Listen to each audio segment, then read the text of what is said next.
한 주간 동안 주의 내오늘 평안하셨습니까? 옆에 사람하고 인사합시다. 사랑합니다. 축복합니다. 예, 제목이 있어요. 제목 같이 읽겠습니다. 나와 무슨 상관이 있습니까? 아멘. 오늘 우리는 이제 예수님의 초기 사역 가운데 회당에 가셨다가 귀신 들린 사람을 고치는 장면과, 그리고 회당에서 나와 베드로의 장모를 고치고 많은 병자들을 고친 얘기들을 오늘 읽었어요. 오늘 그 얘기를 보면서 주님께서 그 본문을 통해서 우리에게 주시고자 하는 말씀이 무엇인가 생각해 보도록 하겠습니다. 오늘 우리는 마가복음을 읽었는데요. 이 마가복음 1장 21절 얘기가 어디에 또 한 번 기록되냐면 누가복음 4장에 같이 기록되어 있어요. 누가복음 4장에 기록되어 있는데 누가복음 4장 얘기를 보면 어느 이야기 뒤에 되어 있냐면, 누가복음 4장은 예수님께서 첫 번째 설교를 어디서 하셨냐면 고향 나사렛에서 하셨어요.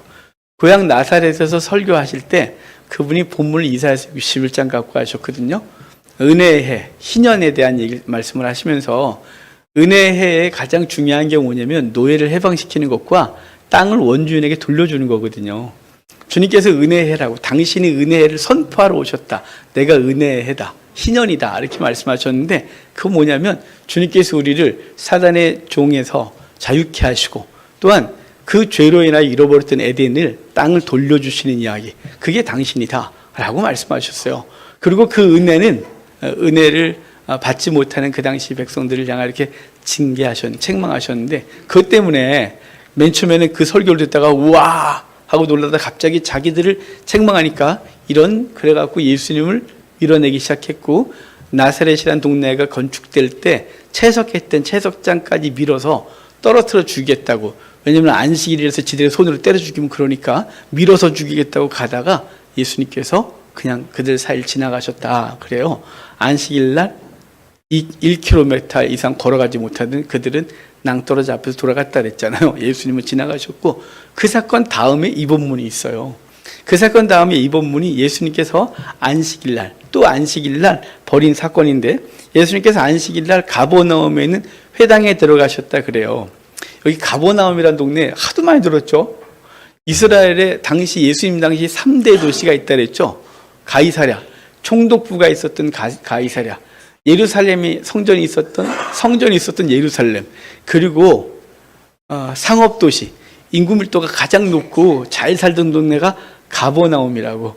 예수님께서 그 가버나움에 가셨어요. 근데 가버나움에 뜻이 있어요. 가버나움의 이름의 뜻은 나훔이 위로하다 이런 뜻이에요. 그래서 성경에 나훔서 있잖아요. 나훔이 위로하다는 뜻인데, 가버나움은 나훔의 동네, 위로의 동네 이런 뜻이에요. 자, 위로의 동네라는 곳에 사람들의 주의 위로가 없이 뭐만 있냐면 돈이라는 것으로 가득했어요. 엄청난 부유한 도시였어요. 이스라엘에서 가장 부유한 도시라고 그랬잖아요. 그 부유한 도시에 예수님께서 위로자로 가시는 거죠. 이 땅에 우리의 삶이 되게 부유해요. 요즘 대한민국이 부유하다 그래요. 예, 어려운 사람들 많죠. 지금도 밥을 굶는 분이 있는 걸로 알아요. 하지만 그냥 평범하게 그냥 일반적으로 하면 우리나라는 굉장히 잘 사는 나라가 됐죠. 그런데 이 재정적인 위로를 받고자 하지만 재정의 위로가 없고, 뭐의 위로가 정말 필요한 거냐면 주의 위로, 영적인 위로, 회복의 위로가 필요한데 그게 없는 세대를 우리가 살아가고 있는 것이에요. 예수님께서 가버나움에 찾아가셨어요. 가버나움에 우리가 잘 아는 대로 이사 가셨죠. 이사 가셔서 이제 위로자가 위로의 동네에 가신 거예요. 위로가 없던 동네 위로자가 가신 거죠. 그래서 그분이 가셔서 회당에 들어가셨는데, 거기 예수께서 곧 안식일에 회당에 들어가서 가르치셨다 그래요. 안식일에 회당 가서 가르치셨다. 요 사건 전에 나사렛 회당에서 하나님 말씀 전하다가 죽을 뻔했잖아요. 누가복음 얘기 조금 아까 드렸잖아요. 나사렛에서 설교하시다가 맨 처음에 와 그랬다가 그래갖고 예수님을 죽이려 하셨는데, 그 회당에 가면 자기를 좋아하지 않아요. 맨 처음엔 그 탁월한 가르침에 홀딱 반하다가 점점 기분 나빠지는 게 예수님 설교였어요. 왜냐하면 그들의 죄를 지적하셨거든요. 그들이 잘못했다는 걸 말씀하시는 거예요. 그럼에도 불구하고 또 회당에 가셔서 또 말씀을 전하시러 들어가셨어요. 예수님의 3대 사역이 있죠. 가르치시고 전하고 치유하시고. 이걸 통해서 뭘 가르치셨냐면 하나님의 나라에 대해 선포하셨어요. 하나님의 나라가 우리 가운데 임하고 그 나라가 우리 속에서 그분의 통치가 있기를 원하셔서 그 세 가지를 행하셨죠. 오늘 특별히 몇 개 할 거냐면 가르치시고 마찬가지로 선포도 하시고 그리고 치유하시는 사역을 하실 거예요. 자, 22절 볼까요? 22절 같이 읽겠습니다. 곧 무사람이 그의 교훈에 놀라니 이는 그가 가르치시는 것이 권위 있는 자와 같고 서기관들과 같이 아니함이로라. 아멘. 그분의 가르침이 놀랍대요. 가르치심이. 왜냐하면 그분의 가르침이 일반적인 서기관들의 가르침 같지 않고 그분의 가르침이 권세가 있었대요. 그럼 일반적인 서기관들의 가르침과 예수님의 가르침이 뭐가 차이 나냐? 오늘 본문에 설교 내용이 없죠. 예수님이 무슨 설교를 했는지, 설교 본문이 뭔지, 무슨 얘기를 했는지 전혀 없어요. 아무것도 없고 그건 그분이 가르치셨다예요. 그런데 서기관의 가르침과 같지 않다 그러거든요. 서기관들이 뭘 했냐면 서기관들은 모세의 율법을, 토라를 연구해서 그리고 일반적인 사람들에게, 성도들에게 그 토라를 어떻게 지키고 살아가느냐를 가르치는 거예요. 그러니까 그들은 안식일 회당에 모여서 어떻게 유대인으로서 어떻게 여호와의 백성으로 살아가느냐 율법을 해석하고 가르침 받았던 거죠. 근데 그게 너무너무 복잡했어요. 그리고 복잡하고 사실은 들으면서도 니도 안 지키잖아. 누가 안 지키고 그러는 거죠. 주님께서 그러시잖아요. 너희는 새끼손가락 하나도 못 치면서 사람들에게 그 무거운 짐을 지게 한다고. 그 율법사들 서기관들이 하는 짓이었거든요. 뻔한 얘기들이 아니었겠어요? 뻔한 얘기 그런 거. 그런데 그 가르침이 아니라 예수님의 가르침이 탁월했대요. 왜냐하면 그분의 가르침이 이 땅에 있지 않고 하나님의 나라를 선포하기 때문에 수준 자체가 다르죠. 받아들이지 못하는 것뿐이죠. 그러니까 그의 가르침이 권위 있는 자와 같다라고 해서 그들이 일단 놀라요. 놀랐는데 그 놀란 사건 다음에 벌어지는 사건이 있어요. 자, 우리 23절 볼까요? 23절, 24절 같이 읽어요. 마침 그들의 회당에 더러운 귀신 들린 사람이 있어 소리질러 이르되 나사렛 예수여 우리가 당신과 무슨 상관이 있나이까? 우리를 멸하러 왔나이까?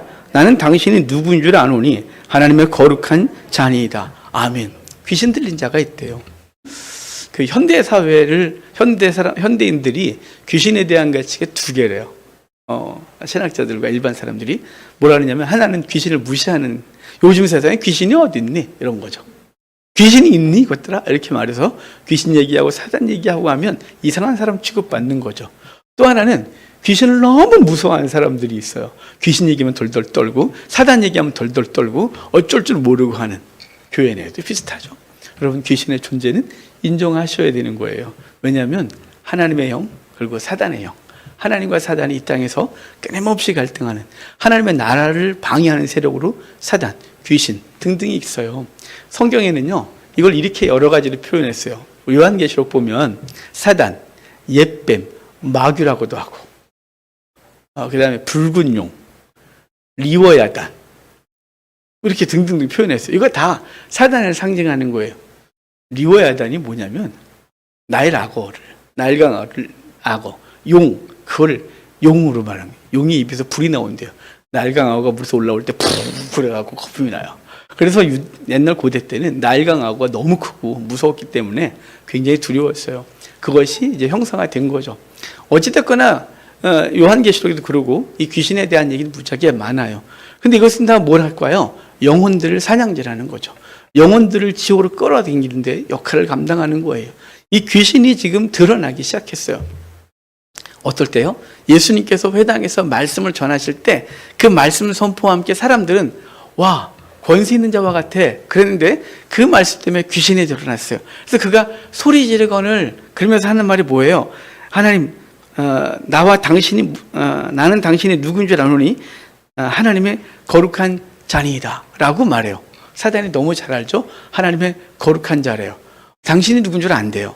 사단이 드러나기 시작한 거죠. 결국은 주님께서 그 사단을 내어쫓을 건데요. 여러분 우리 속에 악한 영의 영향을 받는 상태들이 있어요. 오해하지 마십시오. 성도 속에 귀신이 있다. 성도 속에 마귀가 있다. 그런 말도 안 되는 소리를 하지 마셔야 돼요. 여러분 종종 집회를 다니다 보면 그 믿는 사람들의 귀신을 쫓겠다고 맨날 귀신 쫓는 사역을 하시는 분들이 있어요. 여러분 믿는 자 안에는 귀신이 없어요. 왜 없을까요? 예수 그리스도가 우리 안에 좌정하고 계시면 우리 안에 악한 영은 쫓겨나 다시 들어올 수가 없는 거예요. 둘이 다 들어올 수 없는 거죠. 사단이 예수님을 쫓아내면, 성령을 쫓아내면 들어올 수 있을까 그렇지 않아요. 그러면 우리 속에 있는 악한 영의 영향이 뭐냐면 우리 속에 죄성이 여전해요. 예수를 믿었다고 해서 그것이 사라지지 않아요. 그 죄성을 사단이 계속 충동질하고 그것에 대해서 우리로 하나님의 백성답게 사는 것을 방해하고 있는 거죠. 자, 지금 이 말씀이 우리 속에 적용되면 우리 속에 귀신이 드러나야 되고 이상하잖아요. 그게 아니고 주님의 말씀이 주어지면 우리 속에 뭐가 드러나냐면 우리 속에 죄가 드러나는 거예요. 우리 속에 악한 것이 드러나는 거예요. 이 말씀을 들으면서 이 말씀이 제대로 들려지면 이 말씀 갖고 자기 삶을 합리화할 수가 없어요. 이 말씀 앞에 깨어지고 이 말씀 앞에 울고 이 말씀 앞에 갈등하고 이 말씀 앞에 고통스러울 수밖에 없는 거죠. 그래서 주의 말씀이 제대로 들리는 사람은 그 말씀에 자신을 찌르고 책망하는 은혜가 있어야 돼요. 이것은 기분 나쁜 게 아니에요.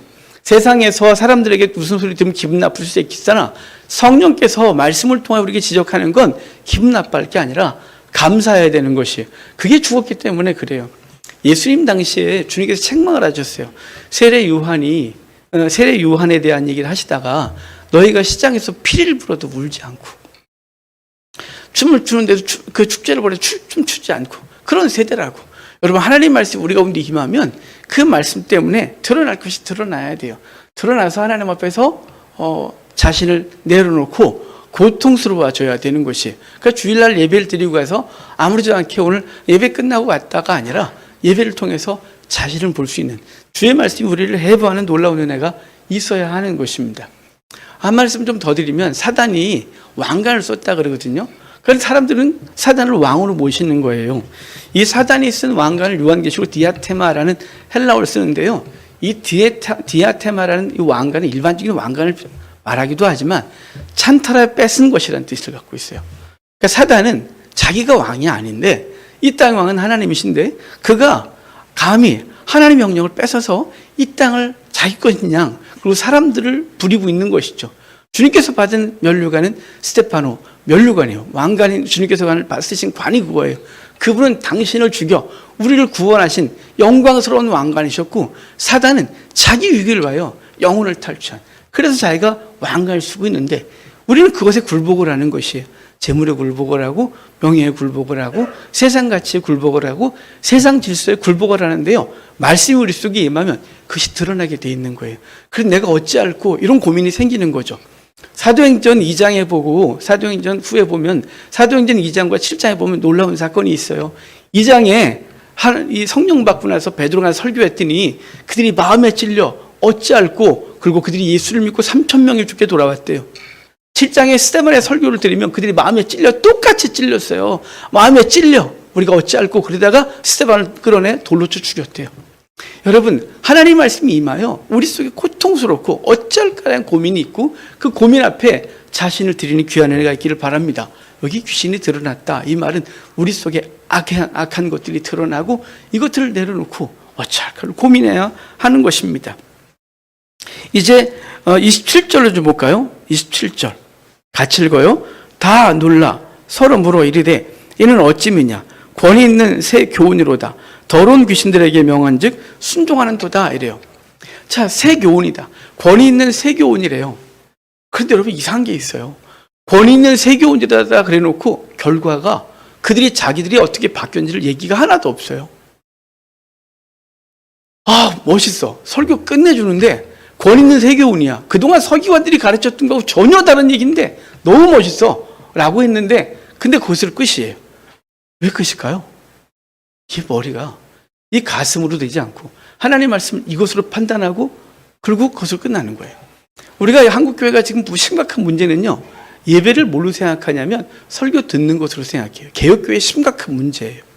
가톨릭의 문제는 예식에 치우치다가 문제인 거고 한국교회는 예배라고 생각해서 설교 때 왔다 설교 끝나면 가는 그리고 설교가 좋으면 예배를 잘 들었다 설교 때 은혜 받으면 예배를 잘 들었다요. 여러분 그렇게 되면 안 돼요. 예배는 하나님 앞에 온전히 자기를 드리는 거고요. 그 속에서 하나님 말씀이 임하고 찬양을 통해서 주께서 내게 말씀하시고 그 모든 것 통해서 받고 주께서 내게 원하시는 것이 무엇인지 알고 돌아가는 것이죠. 하나님 앞에 드리는데 근데 우리가 어떠냐면 권위 있는 새 교훈이야. 오늘 말씀 끝내주는데 오늘 찬양단 끝내줬어. 와, 나 찬양할 때 눈물 찔끔 흘렸잖아. 오늘 감동받았어. 뭐 이런 거. 여러분 거기서 끝나면 안 되는 거예요. 거기서 끝나서 항상 문제인 거예요. 뭘 더 요구하냐면 회개를 요구하시는데 회개하지 않은 거예요. 주님께서 오신 목적이 뭐예요? 세례 요한이 뭐라 그랬어요? 회개하라 천국이 가까이 왔느니라. 예수님께서 곧바로 이어서 뭐라 그랬다고요? 회개하라 천국이 가까이 왔느니라. 회개가 뭐예요? 그 죄에서 돌이키는 거예요. 그든 가든 길에서 돌이키는 거예요. 말씀을 통해 드러난 삶이 있으면, 말씀을 통해 찌르는 게 있으면 그냥 거기서 와 오늘 죽여. 오늘 말씀 좋은데 그리고 감동받고 돌아가는 것이 아니라 어찌할까요? 그래 돌이키는 거예요. 방향 틀어 하나님 원하시는 곳으로 가야 되는데 이 사람들이 그러지 않았어요. 그래서 이 사람들은 저주받게 돼요. 주님께서 이렇게 말씀하시세요. 화이트 진저 고라시나 베세다야. 화이트 진저 여기 가버나우마라고 말하는 말씀이 있어요. 왜요? 말씀하시죠. 내가 너희들에서 행했던 기적과 표적과 말씀을 소돔과 고모라에서 행했다면 그들은 벌써 죄의 노에 회개했을 거야. 너네는 심판 때 가장 큰 심판을 받을 거야. 라고 말씀하신 이유가 뭘까요? 거기서 엄청난 사역을 하셨어요. 거기서 엄청난 말씀 전하셨어요. 그런데 그들이 권 있는 세교훈이야. 그리고 치료 때문에 막 쫓아다녔어요. 분중이 몰려다녔어요. 하지만 뭐가 없어요? 회개가 없어요. 삶을 돌이킴이 없어요. 주님께서 그들을 책망하시는 거죠. 종종 우리 목사님들이 그래요. 한국의 성도들은 머리가 커졌다고. 제가 예전에 부교육자 때 성경대학을 했어요. 담임 목사님이 목사님이 부서 알아서 하라는 거니까 그래서 교사들을 대상으로 성경대학을 했어요. 왜냐면 교사들이 성경을 잘 몰라서 유초등부, 중고등부, 청년부 그러다가 자꾸 들어와서 교사가 되고 성경 공부를 원하면 교사되라 그래갖고 교사가 늘어나기 시작했어요. 목사님이 어느 날 부르셨어요. 황전사 가르치지 마. 네? 그래서 얼마나 충격이었어요. 가르치지 말라는데 네 했더니 머리만 커져. 그 시간에 전도시켜. 그런데 제가 또 그만두겠어요. 계속했지. 결국은 그만뒀어요. 그 교회를. 그 전에 했던 교회는 성경 공부시키면 잘렸어요. 그래서 비밀리에 성경 공부시켰어요. 카타콤에서. 아무도 말하지 마. 비밀이야. 너무 성경을 궁금해해서 성경 가르쳐달라고 자꾸 그래서 우리 부서 애들이. 그러면 나 잘리는데 나 밥줄이다 얘들아. 나 잘리면 안 되더니 말 안 하겠대요. 그래서 너댓 명이 모여서 밤마다 성경 공부했어요. 그게 제가 그들을 통해서 하나님 말씀 더 깊이 알았던 거죠. 성경 가르치지 말래요. 머리 커진다고. 왜 그랬을까요? 왜 이렇게 부정적인 얘기가 한국에 있는 걸까요? 생명의 말씀이라고 그렇게 말하면서 설교 그렇게 멋있게 하시고 그렇게 성경 공부하라고 성경 읽으라고 하면서 정작 성경 공부를 깊게 하려면 하지 마. 머리 커져. 왜 그랬을까요? 권위는 세교훈이야. 우와 오늘 새로운 게 발견했어. 봐봐. 야, 이런 얘기가 있어. 거기서 끝. 거기서 끝났기 때문에 한국에 변화가 없는 거예요. 어디까지 가야 되나요? 어떻게 할까요?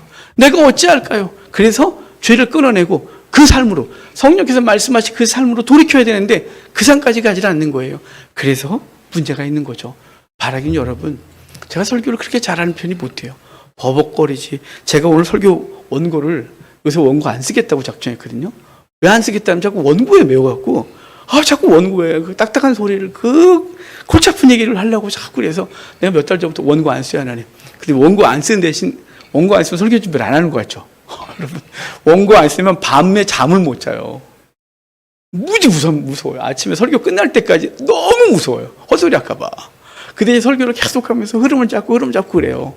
그런데 하다 보면 중간중간 뻥뻥 날아갔어요. 안 하고도 먹은 게 한두 개가 아니에요.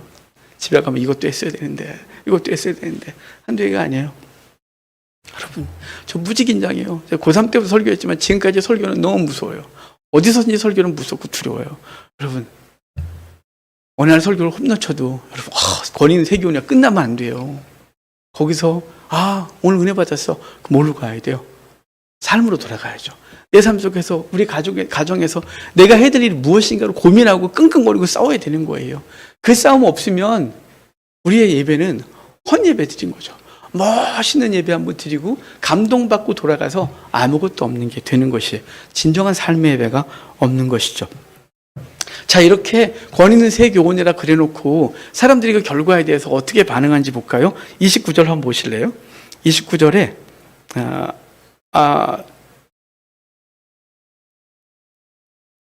29절부터 33절까지 같이 읽어요. 회당에서 나와 곧 야고보와 요한과 함께 시몬과 안드레의 집에 들어가시니 시몬의 장모가 열병으로 누워있는지라 사람들이 곧 그 여자에 대하여 예수께 여짜온데 나아가사 그 손을 잡아 일으키시니 열병이 떠나고 여자가 그들에게 수종드니라. 점으로 해질 때에 모든 병자와 귀신 들린 자들이 예수께 데려오니 같이 읽어요. 33절도 온 동네가 그물 앞에 모였더라. 회당에서 지금 놀라운 말씀 전하시고 귀신 쫓아내셨어요. 그러고 나서 주님께서 어디 갔냐면 베드로의 집에 갔어요. 베드로의 집에 갔는데 그 장모가 열병이 있대요. 여기 어떤 주석학자는 이렇게 말했어요. 베드로 장모가 왜 열병 걸렸냐? 화병이었대요. 왜 화병이냐면 잘 나가던 사위가 어느 날 갑자기 줄을 따르겠다고 배 버리고 그물 버리고 저놈이 생계를 책임 안 져. 그래갖고 화병 났대요. 그럴 수 있을 것도 같아요. 근데 근거는 미약해요. 어찌됐거나 베드로의 장모가 고침받음으로 베드로의 사역은 더 진일보하겠죠. 그를 고쳤어요. 근데 그 다음에 보면 이러죠. 32절 점으로 해질 때 모든 병자와 귀신 들린 자를 예수께 데려오니 왜 해질 때 왔을까요? 안식일 날 움직일 수가 없어요. 안식일 날 1km 이상 벗어날 수가 없는 거예요. 그래서 예수님의 소문을 듣긴 했는데 빨리 가고 싶은데 갈 수가 없는 거죠. 그래서 해지자마자 해지면 안식일이 끝나는 거잖아요. 그래서 그때 예수님께 몰려와서 온갖 병자를 데려와서 예수님이 고쳤다 그래요. 거기서 끝이에요 또. 자, 치유하시고 선포하시고 가르치시고 그랬는데 이 가버나움, 베세다, 고라신 다 갈릴리 북쪽에 있는 도시들이었거든요. 다 부유한 도시들이에요. 근데 그곳에 하나님 말씀이 선포됐는데 아무도 회개했다는 얘기가 없어요. 그냥 따르다가 나중에 이들은 다 예수를 돌로 치라고 말할 사람들인 것이죠. 여러분, 우리가 하나님 앞에서 말씀을 받을 때 이 간절한 마음으로 주의 말씀을 받는 자들이 되어야 돼요. 이게 데살로니가 교회를 향하여 편지할 때 데살로니가 교회가 그 박해 속에서도 믿음을 지킬 수 있었던 힘이 있었어요. 데살로니가 교회는 사도 바울이 3주밖에 복음을 못 전했거든요. 죽이려고 쫓아다녔어요. 그래서 사도 바울도 도망 나왔어요. 그리고 거기 디모데가 있다가 나중에 나오죠. 그 디모데를 통해 다시 편지를 할 때 이렇게 편지해요. 그들이 하나님의 말씀 앞에 이렇게 써야 돼요. 너희는 많은 환난 가운데서 성령의 기쁨으로 말씀을 받아 우리와 주를 본받는 자 되었대요. 환난 가운데서도 말씀을 기쁨으로 받아 뭐 했다고요? 본받는 자 되었대요. 말씀으로 기쁨을 받아 그리고 삶이 바뀌어. 그리고 데살로니가 교회가 예수 그리스도의 제 이름을 강력하게 기다리는 본이 되는 교회가 되어지는 은혜가 있습니다. 여러분, 하나님의 말씀을 듣고 이 말씀에 우리 속에는 죄가 드러나고 그 죄를 끊어내고 하나님 앞에 살아가는 귀한 은혜가 있기를 바라요. 자, 오늘 제목이 나와 무슨 상관이 있습니까요? 우리 24절부터 26절까지 다시 한번 읽어볼까요? 24절부터 26절이에요. 아까 읽었지만 다시 한번 읽을게요. 나사렛 예수여, 우리가 당신과 무슨 상관이 있나이까? 우리를 멸하러 왔나이까? 나는 당신이 누구인 줄 아노니 하나님의 거룩한 자니이다. 예수께서 꾸짖어 이르시되 잠잠하고 그 사람에게서 나오라 하시니 더러운 귀신이 그 사람에게 경련을 일으키고 큰 소리를 지르며 나오는지라. 아멘.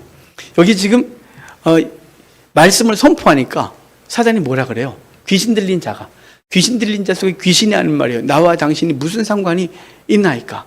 아직 때가 이르지 않았는데 왜 벌써 오셔서 괴롭힙니까가 예수님 당시에 귀신들이 하는 얘기였어요.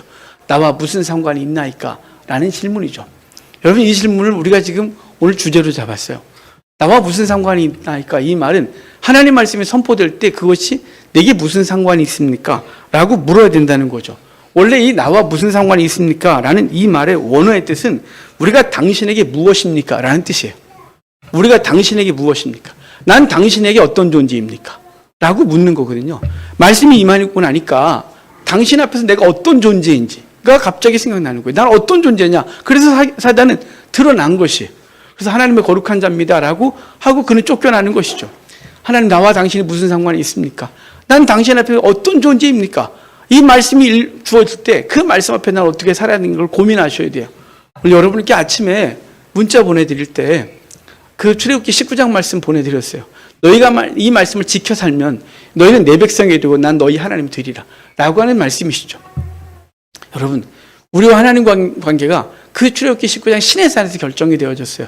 그래서 뭐라면요, 그 말씀을 지켜 행하면 나는 너희의 백성, 나는 너희의 하나님이 되고 너희 나의 백성, 거룩한 백성이 되겠다고, 제사장 나라가 되겠다고 말씀을 하셨어요. 우리가 그 관계 속에 살아가는데요, 난 누구입니까? 난 하나님 앞에 어떤 존재입니까? 내가 어떻게 해야 됩니까? 나와 무슨 상관이 있습니까? 이 말씀이. 라는 질문이 우리 속에 있어야 돼요. 그래서 이 말씀이 주어질 때 나는 어떻게 살아야 되죠? 이 말씀 앞에 내가 어떻게 헌신해야 되죠? 내가 주님 앞에 어떤 존재로 서야 되는 것이잖아요. 고민이 좀 있어야 되는데 이 고민이 별로 없는 게 문제라니까요. 여러분 항상 말씀이 우리 속에서 씨름했으면 좋겠어요. 이 말씀이 우리 속에 들어오는 순간 갈등하고 고민하고 아파하고 괴로워져야 돼요. 그래서 성도가 이 땅에서 성도답게 살아야죠. 여러분 지금 한국교회가 무너졌잖아요. 근데 무너졌는데 그 축정이가 날아가는 시기라고 또 이렇게 위로받긴 해요. 축정이 날리고 알곡 남는다고. 하지만 여러분 그 날아간 사람들 속에도 알곡이 아직 연결지 못하고 날아간 영혼들이 있어요. 너무 안타까운 거죠. 그 영혼들 다시 돌아와야 되는데 여러분 우리 하나님 앞에서 이 시대에 정말 하나님의 사람다운 성도다운 성도 한 사람이 서는 게 너무 중요하거든요. 저와 여러분들이 오늘 이 질문이 우리의 질문 되셔야 돼요. 나와 무슨 상관이 있습니까? 주님께서 오늘 내게 이 말씀 주셨는데 내게 무슨 상관이 있습니까? 라고 질문하셔야 돼요. 좋은 얘기야. 오늘 설교 잘했는데 오늘은 좀 버벅거려. 오늘 이렇게 앞뒤 헤매고 있는 거야. 이게 아니라 저 말씀이 내게 무엇입니까? 이 말씀이 내게 무슨 상관이 있습니까? 주님, 이 말씀을 통해 나는 주 앞에 어떻게 서야 됩니까? 난 주 앞에 어떤 존재입니까를 물으셔야 돼요. 묻고 하나님 앞에 서는 귀한 은혜가 있기를 바랍니다. 그래서 그분 앞에 잠잠히, 그래서 그 모든 죄악들이 떠나가고 하나님 앞에 새로워지는 귀한 은혜가 있길 바라요. 사단에 쫓겨날 때 경련이 일어났다 그랬잖아요. 우리 속에 말씀이 들어오면 우리 속에 갈등이 있고 그래서 결국은 떠나가고 아파하는 시간이 필요하겠지만 하나님 앞에 바로 서는 귀한 은혜가 있길 바랍니다. 오늘 말씀을 들으시면서 오늘 주님께서 우리에게 하신 말씀, 나와 사단이 한 말이죠. 나와 당신이 무슨 상관이 있습니까? 라고 하시고 그분은 우리 죄를 끊어내고 당신의 백성으로 서기를 원하심을 알고 오늘 우리 속에 있는 죄를 좀 끊어냅시다. 이 시대 한국교회를 걱정한다면, 미래를 걱정한다면, 우리의 자녀들을 걱정한다면 여러분 죄 끊으시고 바로 사셔야 돼요. 야, 교회 다녀 임마. 안 됩니다, 여러분. 하나님 앞에서 우리가 바로 서지 않으면 우리 가정도 바로 설 수 없고 우리가 바로 서지 않으면 우리의 다음 세대는 없습니다. 제가 요새 일본 선교 공부한다 그랬잖아요. 일본 선교에 대해서 계속 연구하고 계속 관심 갖고 책을 보고 있는데 일본의 과거, 일본의 현재가 0.5%도 안 되는 이 기독교인을 갖고 있는 그 엄청난 부흥이었다가 무너진 이유, 우리 한국교도 그렇게 될까 두려워서 그것을 공부하고 우리 한국교 혹시 그런 부분이 있나 찾고 있습니다. 하나님 앞에서 우리 다음 세대가 지금처럼 비참하지 않고 더 부흥하고 우리 어른 세대는 숫자가 부흥했다면 우리 다음 세대는 내면과 그 하나님의 영광으로 가득 찬 세대가 되도록 우리가 그 다리 역할을 감당해야 되는 귀한 은혜가 있기를 바랍니다.